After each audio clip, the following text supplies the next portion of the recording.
Olá, eu sou a professora Mônica e na aula de ciências de hoje nós vamos falar sobre o ciclo cardíaco e a nutrição do coração. Na revisão da nossa aula anterior, vamos recordar as estruturas que formam o coração. Ele é formado pelo pericárdio, que é a membrana que reveste a parte externa do coração, pelo endocárdio, que é uma membrana que reveste a parte interna do coração, e pelo miocárdio, que é o músculo que fica situado entre o endocárdio e o pericárdio. Essa camada de músculo é muito espessa e ela é responsável pela contração do coração. Temos também a parte interna do coração, que é um órgão oco, formado por uma musculatura chamada miocárdio, e ele é dividido em 4 cavidades ou câmaras. Nós temos na parte superior os 2 átrios, o direito e o esquerdo, e na parte inferior nós temos os 2 ventrículos, direito e esquerdo. Os átrios, eles apresentam paredes musculares mais finas em relação aos ventrículos e funcionam como câmaras receptoras de sangue. O átrio esquerdo, ele recebe o sangue proveniente dos pulmões, enquanto o lado direito recebe o sangue proveniente de outras partes do corpo, com exceção dos pulmões. Dos átrios, o sangue segue para os ventrículos. Então, olhando aqui na imagem, nós temos o átrio, a parte superior, os átrios, os ventrículos na parte inferior, e o sangue, o sentido do sangue é dos átrios para os ventrículos.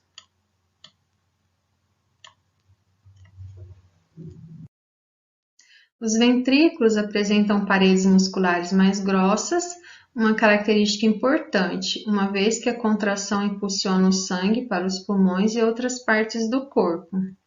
A contração do ventrículo direito impulsiona o sangue em direção aos pulmões, enquanto a do ventrículo esquerdo garante o seu impulso ao restante do corpo. O sangue arterial e o sangue venoso é o tipo de sangue que circula no nosso organismo, e o sangue rico em gás oxigênio, ele é chamado de sangue arterial.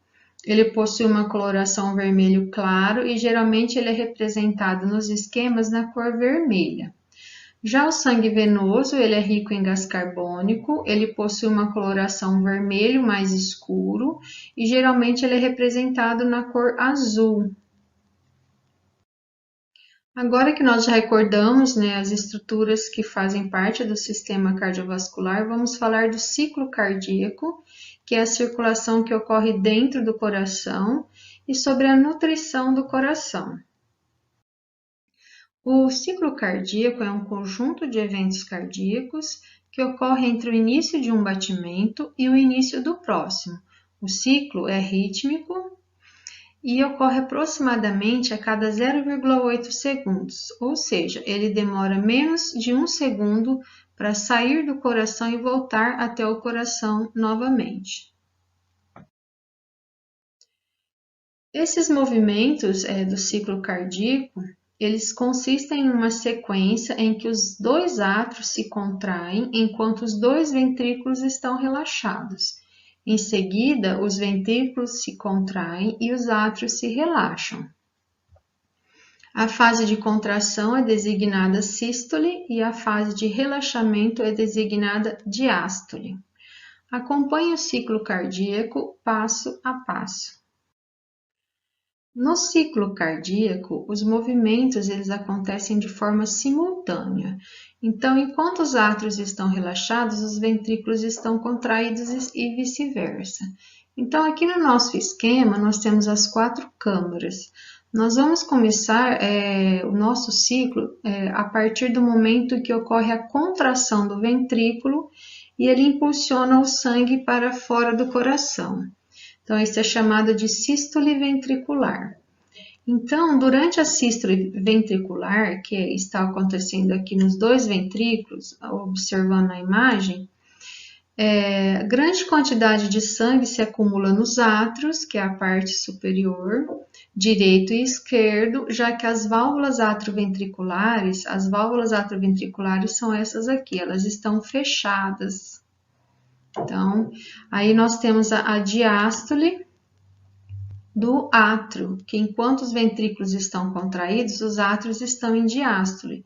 E o sangue, ele está chegando, né, das partes do corpo, o sangue venoso, ele chega aqui no átrio direito, vindo através das veias cavas superiores e inferiores. Então, o átrio, ele está se preenchendo de sangue do lado direito, e enquanto isso, do lado esquerdo, o sangue, vou fazer na cor verde para não misturar, o sangue ele está arterial, ele está chegando no átrio esquerdo através das veias pulmonares, nós temos duas de cada lado.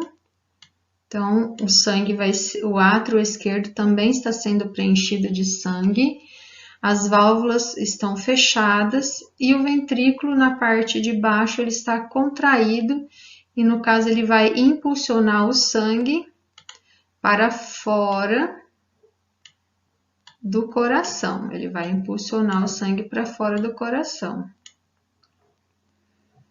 Aí nós passamos para o próximo passo. Após a contração do ventrículo, o momento em que ele envia o sangue para fora do coração, o ventrículo ele entra em diástole. Ao mesmo tempo, nos átrios, ele está com uma grande quantidade de sangue nos dois átrios, direito e esquerdo.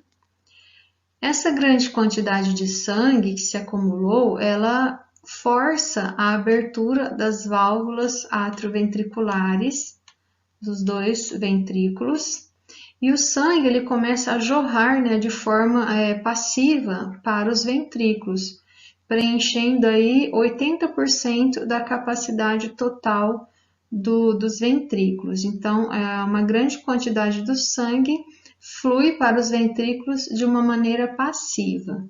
No próximo passo, após a passagem do sangue para o ventrículo, em mais ou menos 80% da sua capacidade, os átrios eles entram em sístole. Então, eles se contraem, dando um impulso adicional ao fluxo sanguíneo para enviar os 20% do preenchimento total dos ventrículos para que eles completem a sua capacidade total.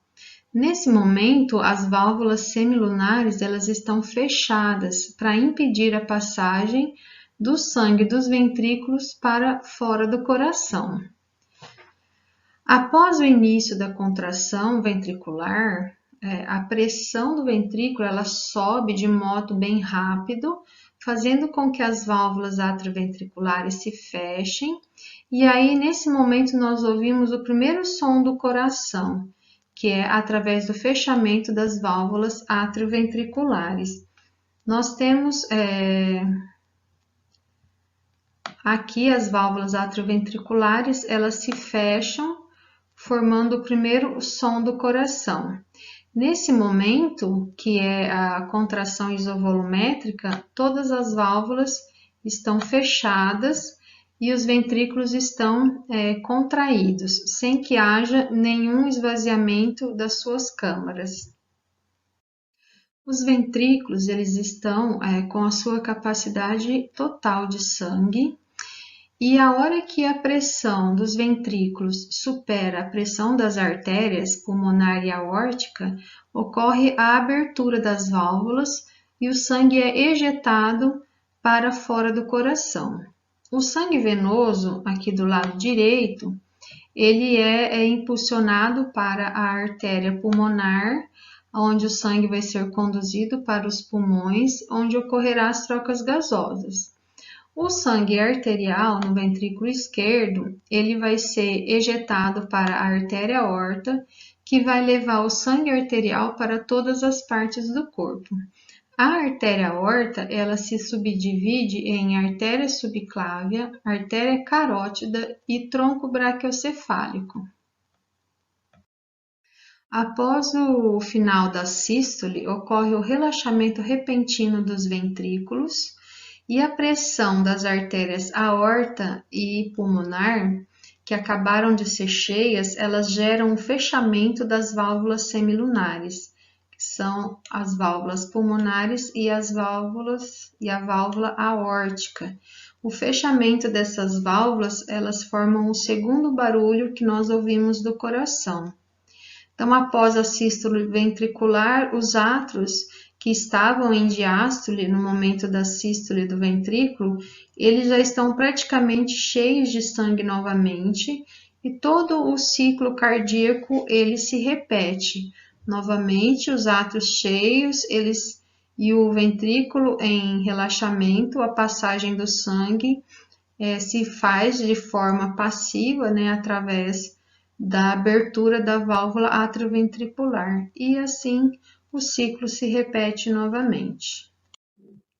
Para auscultar o coração, o médico ele utiliza o estetoscópio. O primeiro som é causado pelo fechamento das válvulas atrioventriculares no início da sístole dos ventrículos. E essas válvulas elas estão localizadas entre os átrios e os ventrículos e são conhecidas como válvulas tricúspide e mitral. O segundo som ele é causado pelo fechamento das válvulas semilunares no final da diástole dos ventrículos. Essas válvulas elas estão localizadas no início das artérias que levam o sangue para fora do coração e elas são conhecidas como válvula pulmonar e aórtica. Agora vamos falar um pouco sobre a nutrição do coração. Apesar de todo o sangue que passa por dentro do coração, o músculo cardíaco ele não retira os nutrientes e o oxigênio desse sangue. Os nutrientes utilizados pelo coração, eles chegam através das artérias coronárias, que se encarregam de suprir suas necessidades energéticas. As artérias elas ficam do lado de fora do coração. Se uma dessas artérias ficarem entupidas, regiões inteiras do coração ficam sem nutrientes e oxigênio e morrem. Dependendo da extensão dessa área morta, o coração ele deixa de bater adequadamente e pode ocorrer um infarto. Então, aqui nós temos, né, a vascularização do coração na parte externa, a parte arterial e a parte venosa, representada aqui na cor azul. Alguns problemas de saúde, como a hipertensão, a obesidade, o tabagismo, a má alimentação e a falta de atividade física, elas podem agravar ainda mais as doenças cardiovasculares. Todos os nutrientes que nós fornecemos ao nosso organismo, eles vêm da nossa alimentação. Por isso é muito importante escolher alimentos saudáveis e evitar uma quantidade excessiva de sal e gorduras, que são algumas substâncias que geralmente causam problemas cardiovasculares. A nossa aula vai ficando por aqui e na nossa próxima aula nós vamos falar sobre algumas doenças cardiovasculares. Obrigada, bons estudos e até a nossa próxima aula.